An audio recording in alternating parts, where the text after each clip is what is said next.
चलिए बिना देरी के इस विश्लेषण में समझते हैं कि राइट शिप इंस्पेक्शन की पूरी प्रक्रिया आखिर कैसे काम करती है। बड़ा दिलचस्प है कि 2001 की एक बेहद अहम सरकारी रिपोर्ट के बाद ही इस राइट शिप की नींव पड़ी थी। इसी से समुद्री उद्योग में शून्य नुकसान यानी जीरो हार्म का वो शानदार और अहम मिशन शुरू हुआ था। अब इसमें सबसे बड़ा हथियार है RSQ, जो किसी भी जहाज की सुरक्षा और तैयारी को सटीकता से मापता है।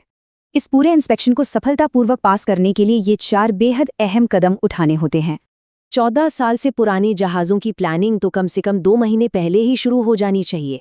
समय बचाने के लिए कोई भी फिजिकल, हाइब्रिड या ड्यूअल इंस्पेक्शन का तरीका आसानी से चुन सकता है। किनारे की मैनेजमेंट टीमों को सभी विभागों के साथ मिलकर RISQ के आधार पर सख्त आंतरिक जांच करनी चाहिए।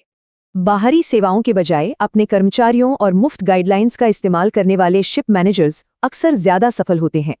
जहाज पर भी एक कप्तान और टीम को मिलकर काम करना चाहिए और उपकरणों का पहले ही परीक्षण कर लेना चाहिए। सबसे जरूरी बात, जहाज की हर खास बात और कार्गो का पूरा विवरण इंस्पेक्टर को पहले ही बता देना चाहिए। पहली मीटिंग में ही चेकिंग का दायरा, डिब्बों तक पहुंच और पूरा परीक्षण कार्यक्रम स्पष्ट तय हो जाता है। इंस्पेक्टर के साथ जाने वाले व्यक्ति के पास सही सेफ्टी गियर और जहाज के सभी हिस्सों की चाबियां होनी चाहिए। पूरी जांच में पेशेवर आचरण जरूरी है। किसी भी तरह की रिश्वत या फालतू बहस की बिल्कुल सख्त मनाही है। फिर होती है अंतिम बैठक। इसमें निष्कर्षों पर चर्चा होती है और कप्तान को तुरंत डिजिटल हस्ताक्षर करने होते हैं। ये निष्कर्ष कोई व्यक्तिगत आलोचना नहीं है, बल्कि जहाज की सुरक्षा को और बेहतर बनाने के शानदार मौके हैं। किसी भी अनैतिक हरकत से अनुशासनात्मक कार्रवाई हो सकती है और पूरी की पूरी जांच तुरंत रद्द हो सकती है।